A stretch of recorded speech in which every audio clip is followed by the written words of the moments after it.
자, 우리가 붙잡을 언약의 말씀의 제목은 창세기 43장입니다. 반드시 드러나는 신앙의 상태라는 제목입니다. 예전에 저희 지방에서 예능 대회가 있었어요. 그때 수백 명의 아이들이 참여를 했는데 우리 안세와 그루터기가 거기서 성경 암송 부분에 대상을 차지했었습니다. 그 이후로 저희가 잘 이렇게 참가를 안 했는데 이번 또 예능 대회에서 우리 김서연, 김재은 우리 두 명의 그루터기가 그리기 부분에서 은상과 동상을 수상을 했습니다. 저는 그루터기들이 잘 되는 것만큼 기쁜 일은 없다고 봐요. 너무나 기뻤습니다. 우리 수고해 주신 그루터기들에게도 감사드리고 지금 자라나는 그루터기들은 우리 나무의 밑둥치를 그루터기라고 하잖아요. 국어사전적인 의미로. 어떻게 보면은 아무것도 아닌 것처럼 보일 수가 있어요. 그렇지만 그 속에는 하나님의 가능성, 하나님의 계획이 들어있어요. 그래서 앞으로 이런 것들이 다 드러날 것입니다. 그때는 그루터기들의 시대가 될 것입니다. 계속 기도해 주시기 바랍니다. 자, 서론입니다.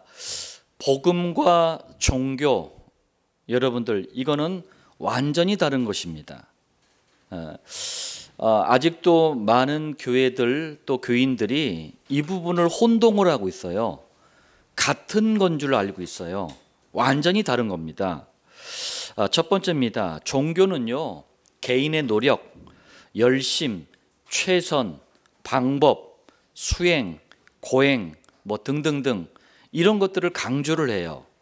또 이런 것들이 하늘에 뭐가 있는지 모르겠지만 하늘을 감동시키는 응답의 길이다, 구원의 길이다. 자, 이렇게 가르칩니다. 두 번째입니다. 그러나 복음은 그렇지가 않습니다. 하나님을 떠난 원죄, 마귀의 자녀, 지옥 운명 아래 있는 인생은요, 완전히 불가능한 상태다. 이렇게 말씀합니다. 그래서 하나님께서 일방적으로 구원의 길을 여자의 후손으로 오신 그리스도를 통해서 열어주신 거예요. 자, 그리고 에베소서 2장 8절에 너희는 그 은혜에 의하여, 무슨 말인지 아시겠습니까?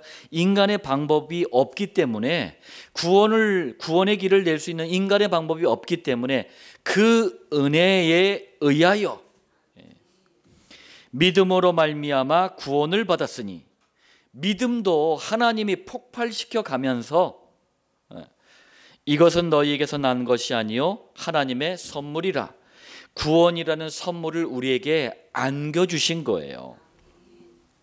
세 번째입니다. 종교가 가르치는 우리 인생, 삶의 인도받는 방법은 이런 겁니다. 선을 많이 베풀래요. 그런 좋은 일이 온대요. 도덕적이고 윤리적으로 살래요. 그러면은 인생이 보람이 된대요. 구제사랑 봉사를 많이 하래요. 그러면은 복이 오고 인생이 잘 풀린다고 가르칩니다. 종교가 가르치는 삶에 인도받는 방법이, 여러분들 한번 보십시오. 나쁜 게 없어요.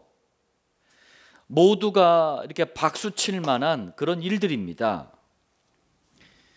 지하철에서 어느 노인이 이렇게 내렸는데 갑자기 심장 발작이 와가지고 쓰러진 거예요.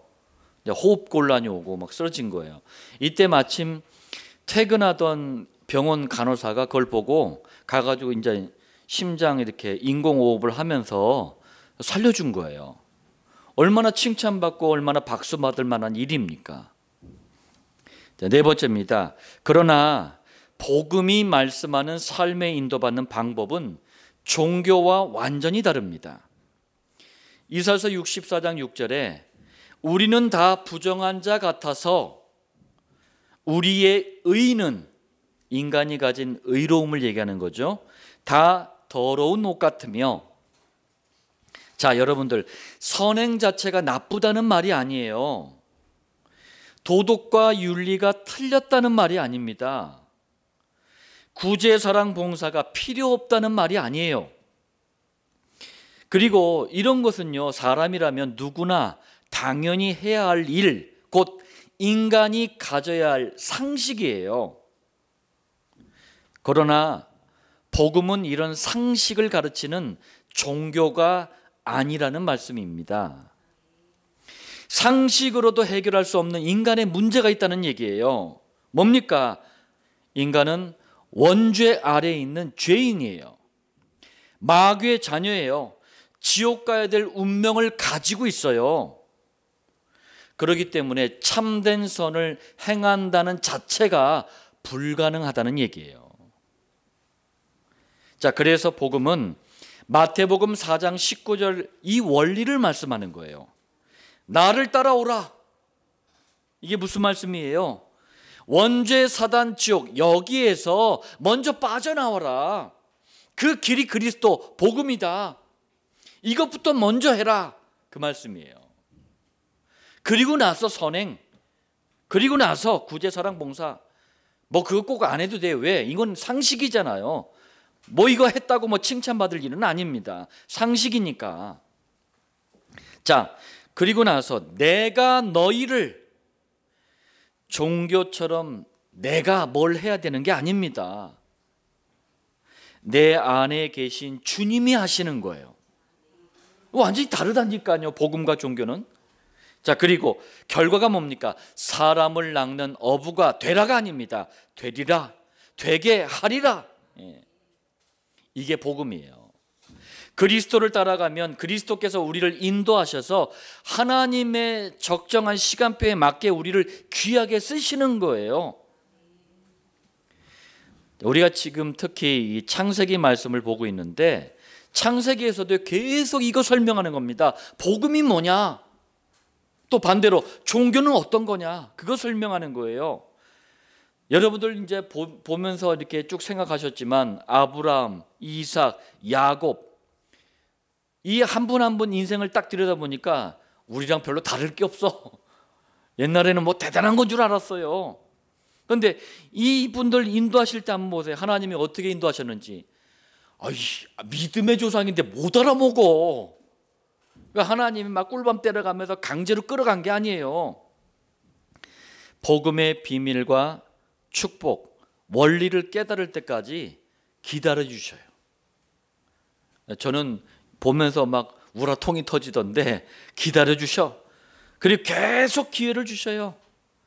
맨날 실수에 넘어지고 자빠지고 뒤집어지고 이게 일이야. 그런데도 기회를 주셔요. 인내까지 하셔요. 인격적으로 끝까지 이끌어 주셨어요. 이게 복음의 원리예요. 여러분들 창세기 42장부터 45장까지 무려 4장에 걸쳐서 무슨 얘기가 나옵니까? 요셉과 아버지 야곱, 그리고 그 원수 같았던 형들이 만나는 얘기가 4장에 걸쳐서 나와요. 저 보면서 뭐 처음에는 답답하기도 하더라고요. 왜 답답했느냐? 그냥 내가 니들이 판 요셉이다 이러면 되잖아요. 형들 회개했지? 그럼 오케이. 싹 다 애굽으로 이민 와. 끝. 이러면 되는 걸 가지고 4장에 걸쳐서 50장 중에 4장이면 비중이 크잖아요. 4장에 걸쳐서 계속 얘기해. 니들이 스파이지? 아닙니다. 시므온 인질. 곡식부터 가지고 가서 가족부터 먼저 살려라. 그래서 베냐민 데리고 와라. 그러니까 아버지 야곱 못 보낸다. 아들들 가야 합니다. 우리 다 죽습니다. 굶어 죽습니다. 또 데리고 왔어. 그래서 베냐민을 데리고 왔어. 그랬더니 이쯤이면은 내가 요셉이다. 짜잔 이래야 되잖아요. 그냥 밥만 먹고 마네. 뭐가 이리 복잡합니까? 복음은 종교가 아니에요. 강제로 뭘 하질 않습니다. 시간과 기회를 줘요.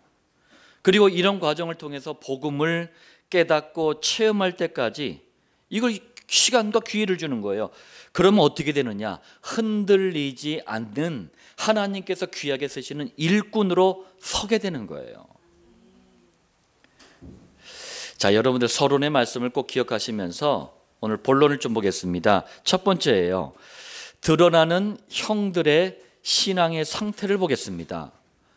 자, 이게 제목이 드러나는 신앙의, 반드시 드러나는 신앙의 상태인데, 이게 먼 옛날 호랑이 담배 피던 시절에 그렇게 들으면 안 돼요. 우리도 그렇습니다. 우리도 반드시 우리가 가지고 있는 신앙의 상태가요 드러나요. 자, 형들의 신앙의 상태를 한번 보겠습니다. 첫 번째로 야곱의 이 첫째 아들, 그게 르우벤입니다. 르우벤의 신앙 상태를 한번 보겠습니다. 12 아들들 중에서 가장 기회가 좋았던 인물이 야곱 가정의 장남, 이 맏아들 르우벤이었어요. 왜 그러냐면은 장자에게는 그리스도와 세계복음화라는 이 언약에 있어서 영육간의 모든 주도권이 장자에게 있어요. 그러니까 얼마나 기회가 좋아요. 얼마나 축복입니까? 자, 그리고 르우벤은 의리, 남자들이 중요시하는 거 의리 있잖아요. 의리 중심의 사람이었어요. 형들이 요셉을 죽이려고 할 때도 살리려고 노력을 합니다.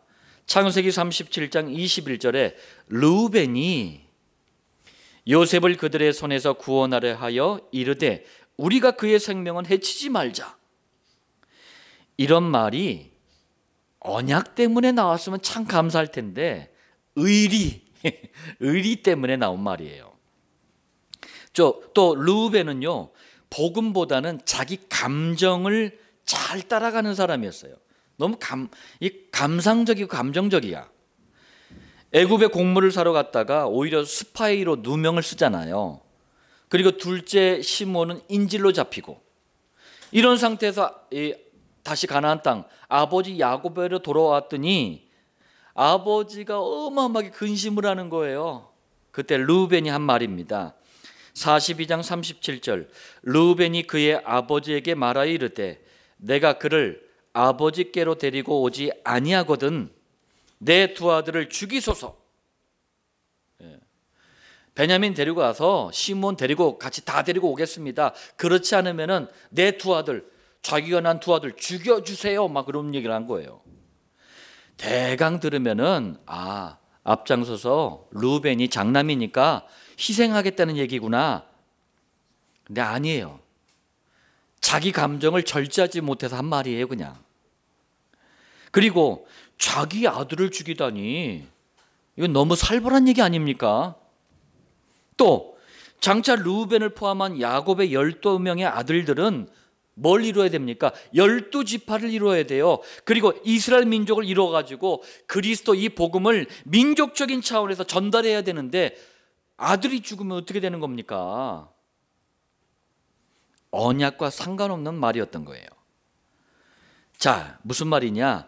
복음이 아닌 종교에 신앙의 뿌리를 내린 거예요. 이런 르우벤이 결국 큰 사고를 쳐버려. 35장 22절에 르우벤이 가서 그 아버지의 첩 비라와 동침하매, 첩이 둘이 있었는데 그중 하나 비라와 동침하는 근친상간, 가족하고 친족하고 성관계하는 걸 근친상간이라고 하잖아요. 근친상간을 벌입니다. 이것 때문에 르우벤은 결국에 장자권을 잃어버리게 됩니다. 자, 반면에 두 번째, 야곱 가정의 넷째 아들 유다의 신앙 상태를 한번 보겠습니다. 자, 유다는 르우벤처럼 감정적이고 의리 중심의 사람이기도 합니다. 요셉을 살리려고 했던 두 사람 중에 한 사람이 르우벤과 유다예요.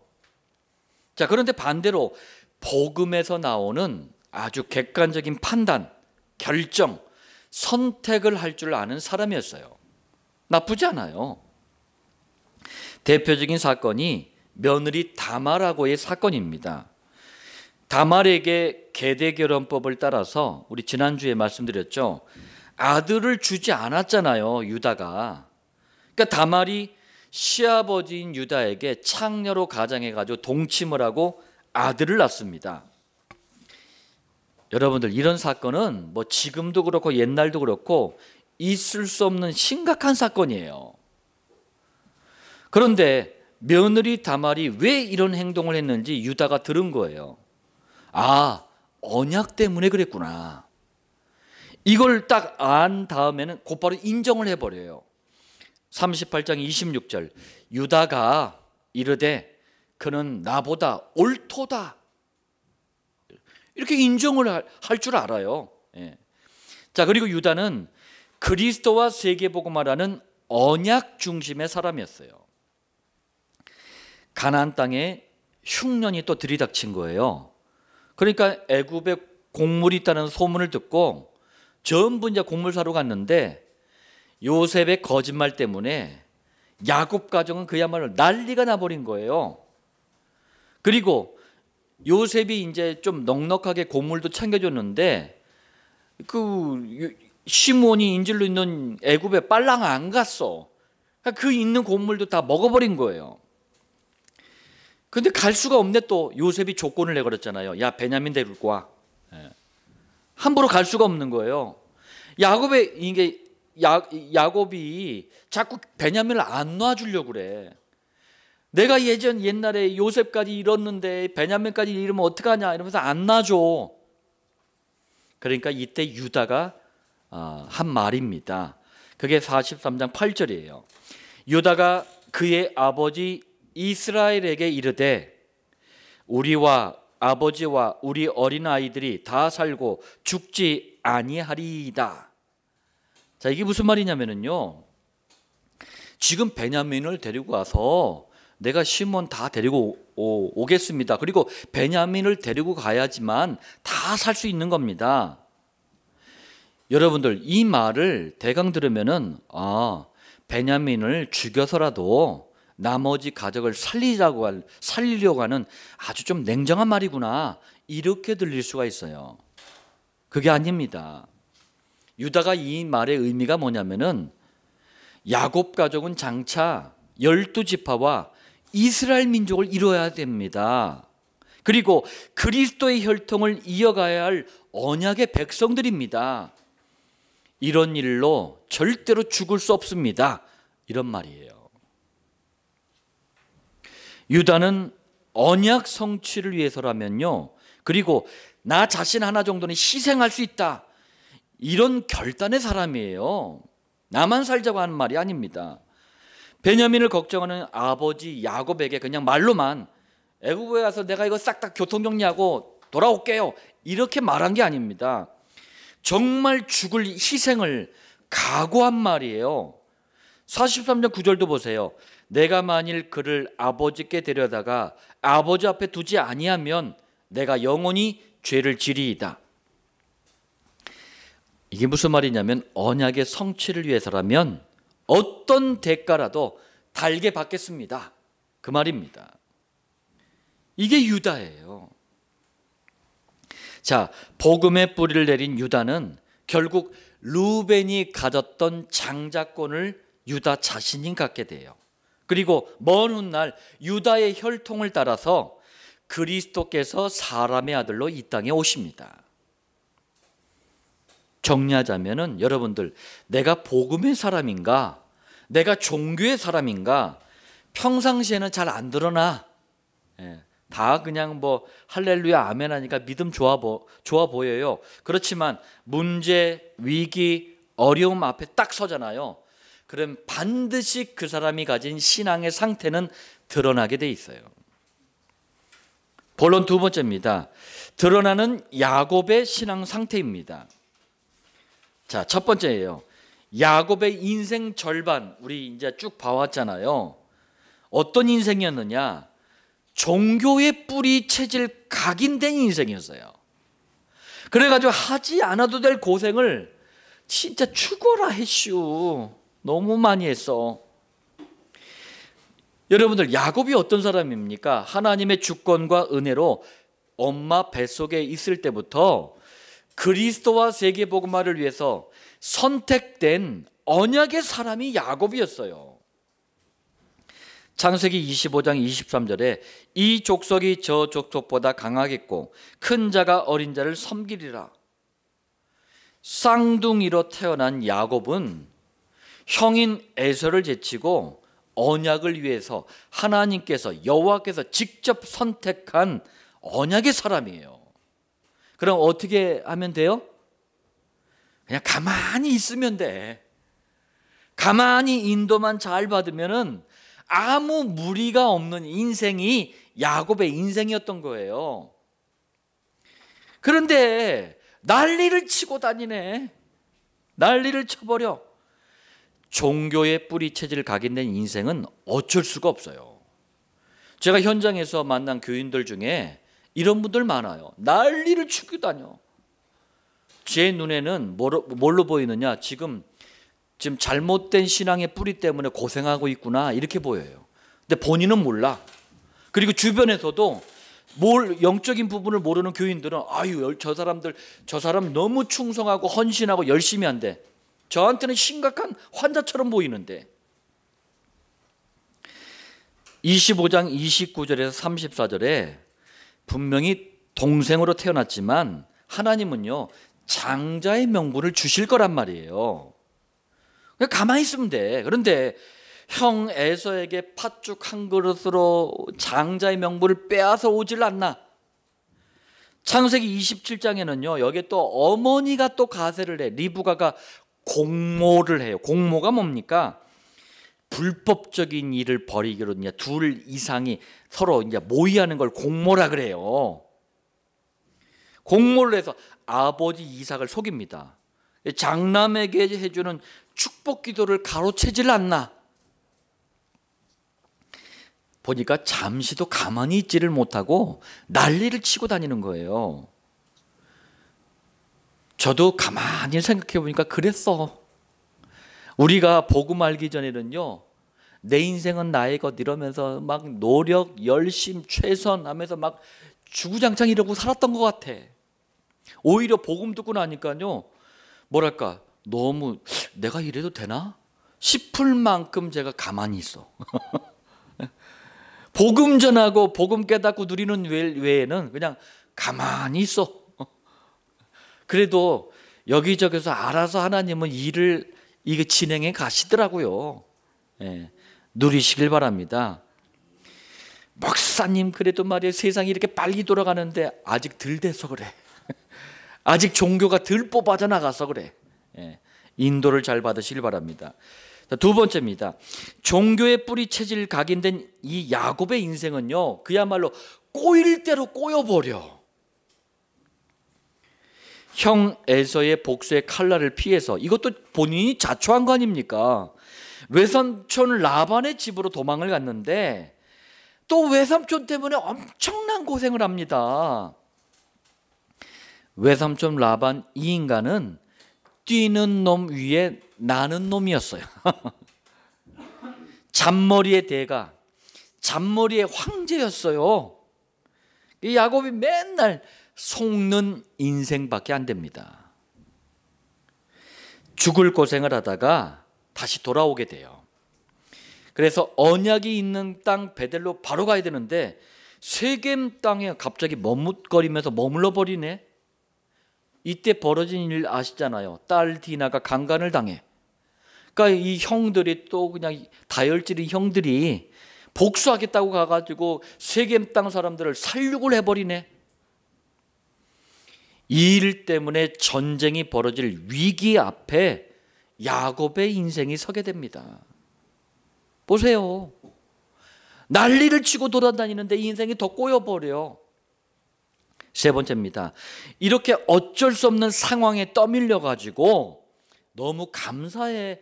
제가 그래서 서론에 복음의 원리가 이런 거라는 거예요. 너무 감사하게도 다시 그리스도, 이 복음을 붙잡게 됩니다.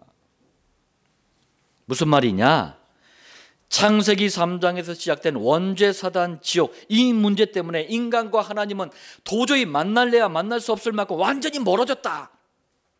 그런데 하늘의 하나님과 땅의 인간을 연결시켜주는 사닥다리, 곧 그리스도를 직접 체험하게 됩니다. 그곳이 베델이었어요. 야곱은 베델에 살면서 베델이 상징하는 이 복음을 뿌리, 체질, 각인, 이거 해야 되는 거였어요. 그런데 베델을 자꾸 떠나. 그러니까 하지 않아도 될 고생을 죽도록 하고 나서야 복음을 상징하는 베델로 다시 돌아온 거예요. 그러나 하나님은 이거 등신하면서 막 꿀밤 때리고 그래야 되는데 이런 야곱에게 언약을 다시 확인시켜 줍니다. 그 정도가 아니라 언약을 확장시켜 줘요. 35장 11절이에요. 나는 전능한 하나님이라 생육하며 번성하라. 한 백성과 백성들의 총회가 네게서 나오고 왕들이 네 허리에서 나오리라. 이게 무슨 말이에요? 야곱의 12 아들이 12지파를 이룰 것이다. 그리고 이스라엘 민족 국가를 이루어서 그리스도를 전달하게 될 것이다. 바로 이 언약이에요. 네 번째입니다.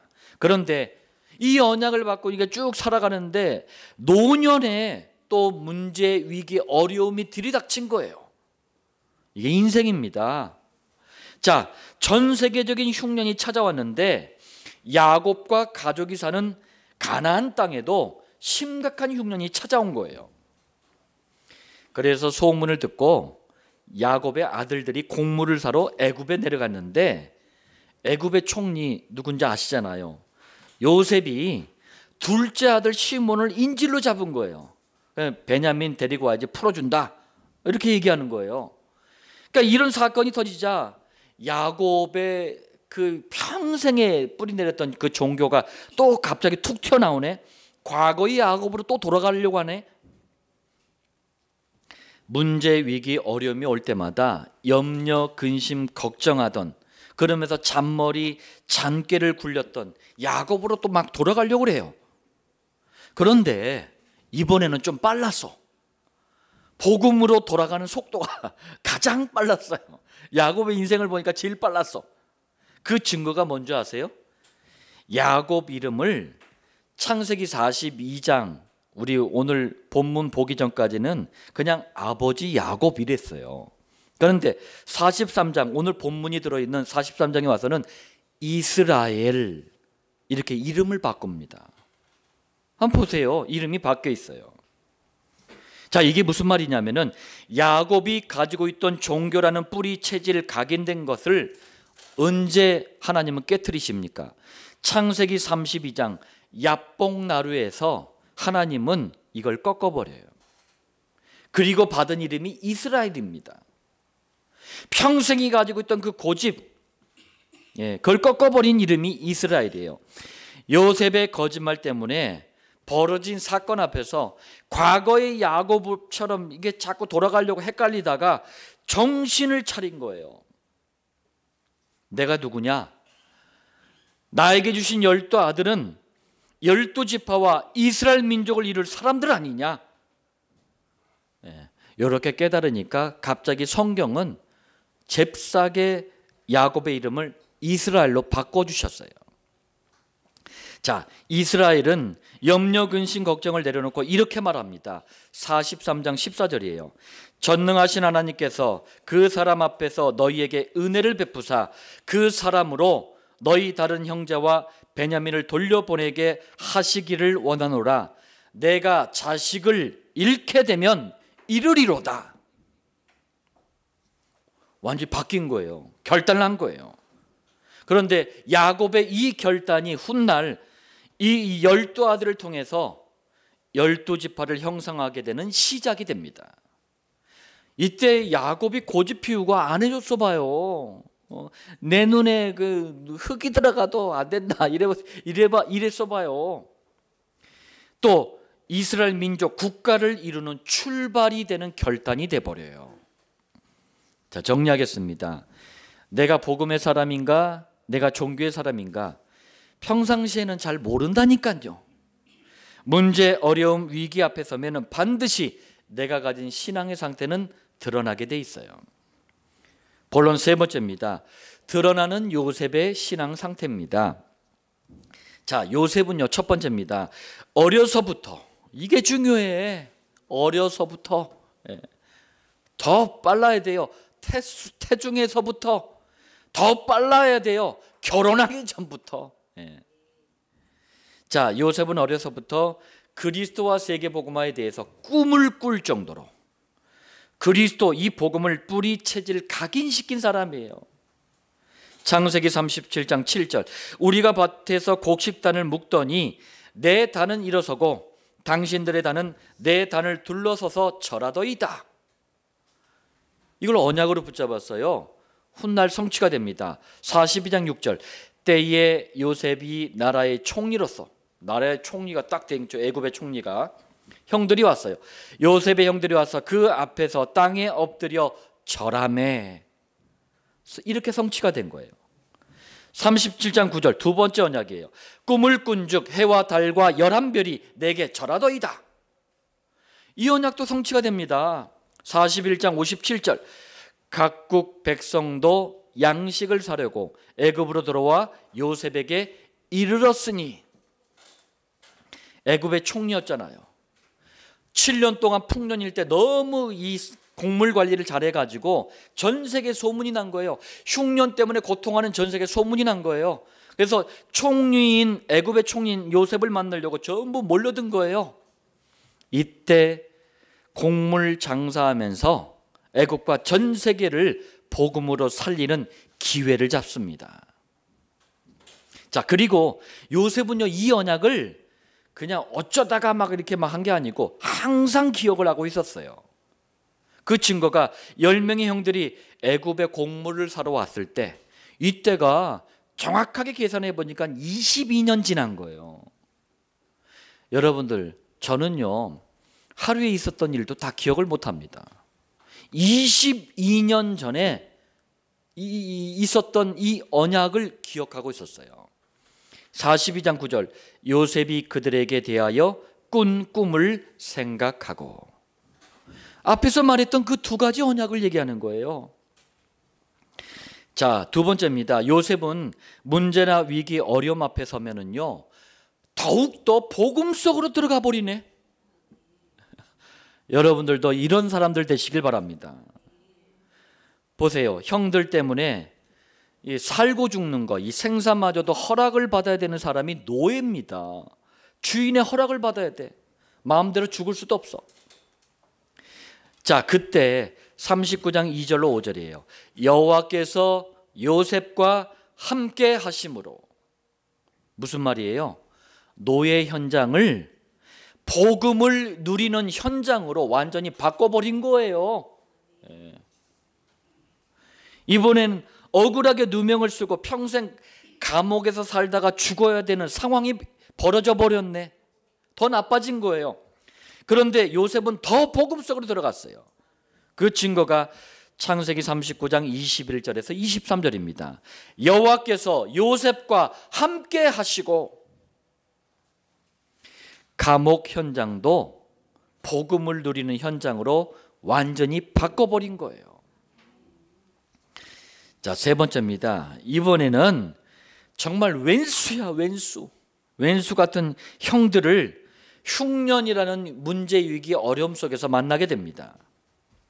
아니, 아버지 야곱이 좀 편애했다고 늘 시기 질투를 하다가 죽이려고 구덩이에 던졌는데 물이 없어서 살아나오니까 그쯤 되면 포기해야지. 애굽의 노예로 팔아버린 형들, 덕분에 감옥까지 가게 만든 원인인 제공자 형들, 이 원수 덩어리 형들 만난 거예요. 이때 요셉은 하나님이 주신 달란트와 이 탤런트, 전문성인 꿈의 석으로 애굽의 총리 자리에까지 오릅니다. 무슨 말이죠? 손가락 하나 까딱만 해도 형들을 쥐도 새도 모르게 죽일 수 있는 자리에 올라간 거예요. 그런데 요셉은 그렇게 하질 않았어요. 여러분들 영화나 드라마를 보면은 사람들이 그래요. 통쾌하다 막 그런 게 있어요. 그게 뭐냐면은 뭐 비슷한 상황에서 막 형제들 간에 서로 그냥 알력과 다툼을 벌이다가 하나가 그냥 처절하게 그냥 고통을 당하고 처절하게 버림을 받아.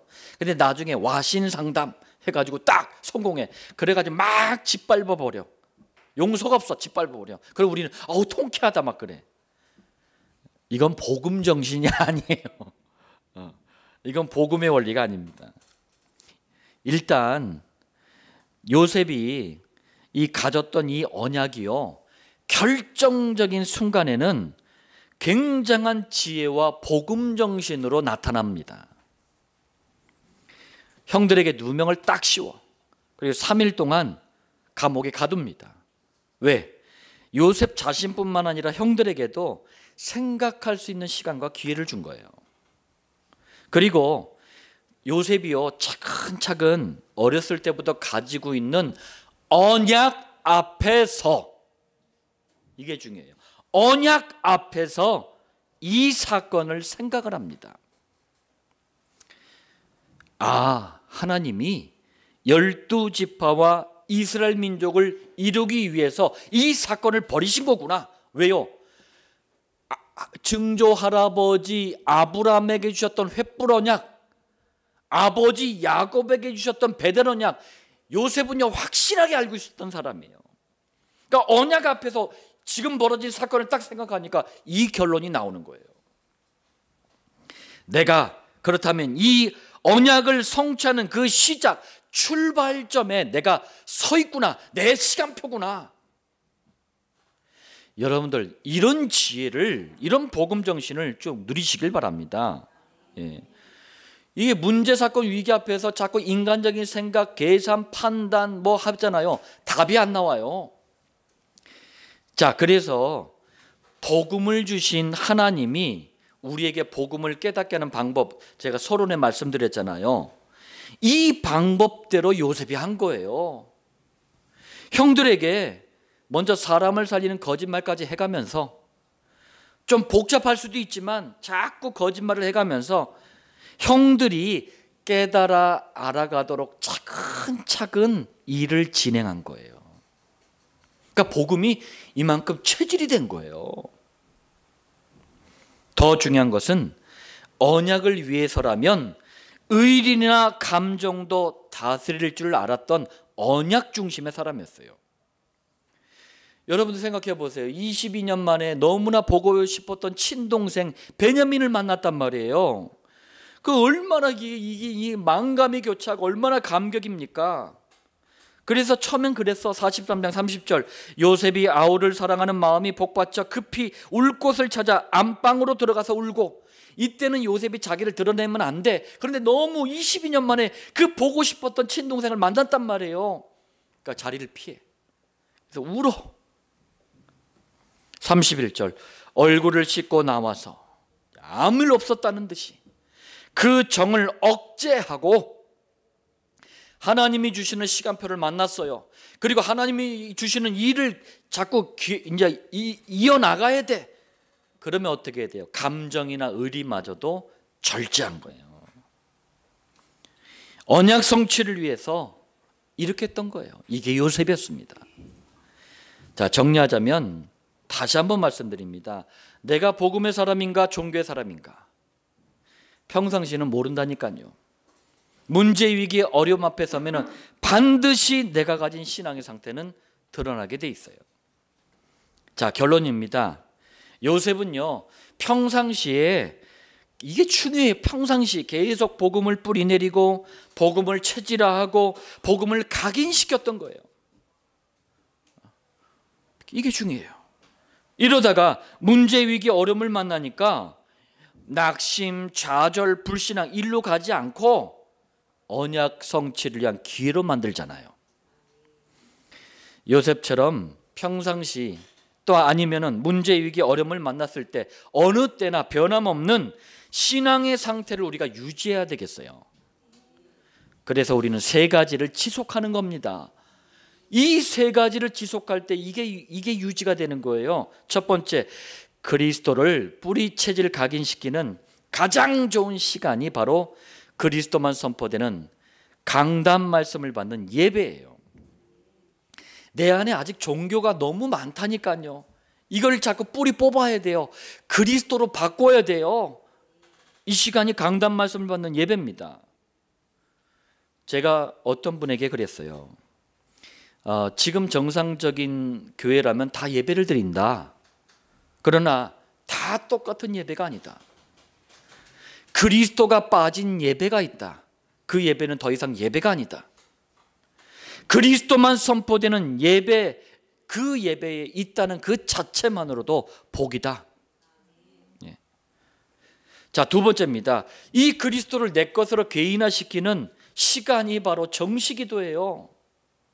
정시기도가 되어질 때 이게 유지가 된다니까요. 세 번째입니다. 그리스도를 지속적으로 뿌리체질 각인시키잖아요. 그럼 요셉처럼 삶의 모든 현장이 하나님이 역사하시는 현장으로 바꿀 수가 있는 거예요. 그걸 전도라고 합니다. 그걸 목장이라고 해요. 좀 알아듣기 쉽게 설명하면 그리스도를 뿌리체질 각인시키기 전에는 그냥 돈 벌고 먹고 살고 이런 문제 해결을 위해서 다니는 게 직장이었어.